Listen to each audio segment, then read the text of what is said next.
Clear हो गया पूरा।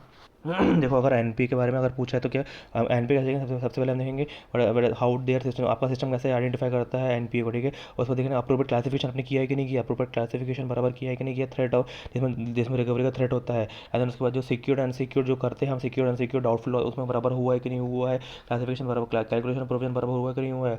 और डेट ऑफ एनपी, जो डेट ऑफ एनपी है और करंट ईयर को प्रीवियस ईयर के फाइनेंशियल स्टेटमेंट से चेक करो, ठीक है।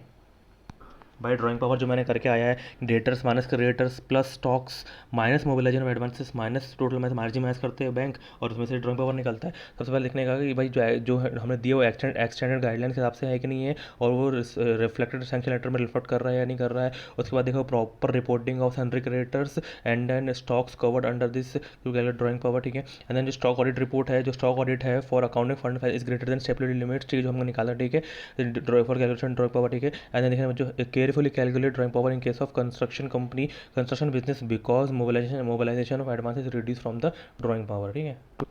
देखो देखो, ये सब आता है मेरे को कि भाई क्लासीफाई कैसे डेफिशिएंसी कब कब करेंगे, तो बस इसलिए मैं ये बता नहीं रहा हूँ, बस ये बता रहा हूँ टेम्परेरी डेफिशिएंट होता है। जैसे टेम्परेरी डेफिशिएंट अगर सीसीओडी दिया हुआ है और बराबर लेटेस्ट स्टॉक स्टेटमेंट नहीं दे रहा और over due for more than 3 month होता है, तो हम करेंगे इरेगुलर, उसको क्या करते हैं एनपी ग्रेड कर देंगे और इरेगुलर अकाउंट कर देंगे।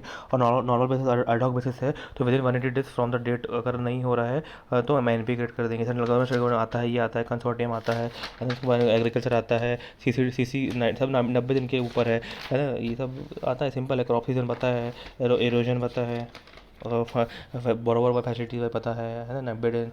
उसके बाद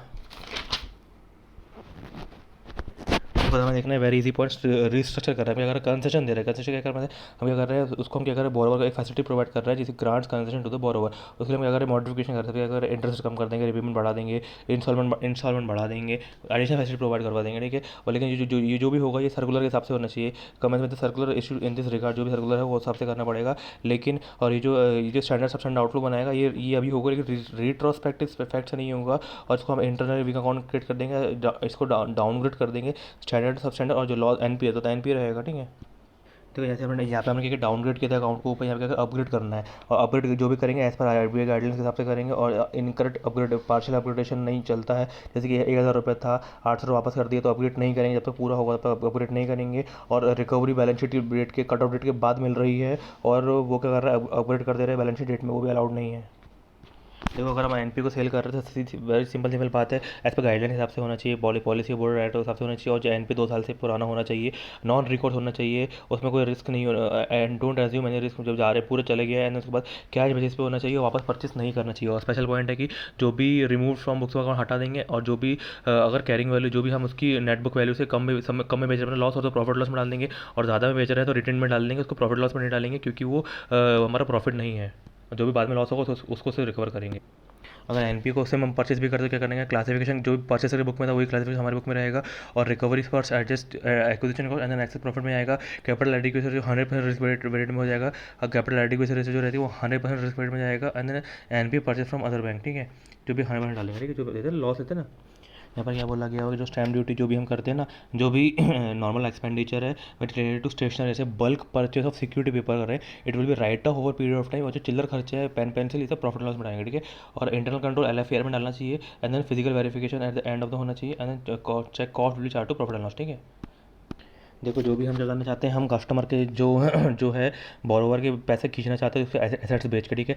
सबसे पहले हम देखेंगे जो इमूवेबल प्रॉपर्टी है वो डेड ड्यूट्स के अगेंस्ट ली गई थी, और जो इंटेंशनल सेल करने के इंटेंशनल डिस्पोज हो रही है, एंड देन डॉक्यूमेंट्स का एविडेंस देखेंगे, डॉक्यूमेंट्री एविडेंस देखेंगे, जैसे कोर्ट ने जो भी ऑर्डर पास किया, अवार्ड ऑफ आर्बिट्रेशन जो भी पास किया होगा वो देखेंगे। और ओनरशिप चेक करेंगे, बैंक के पास ओनरशिप है कि नहीं है, compliance section 9 banking regulation act हो रहा है कि नहीं हो रहा है, मतलब कि जो इमूवेबल प्रॉपर्टी बैंक होल्ड नहीं कर सकती 7 साल से ज़्यादा accept in case of own use.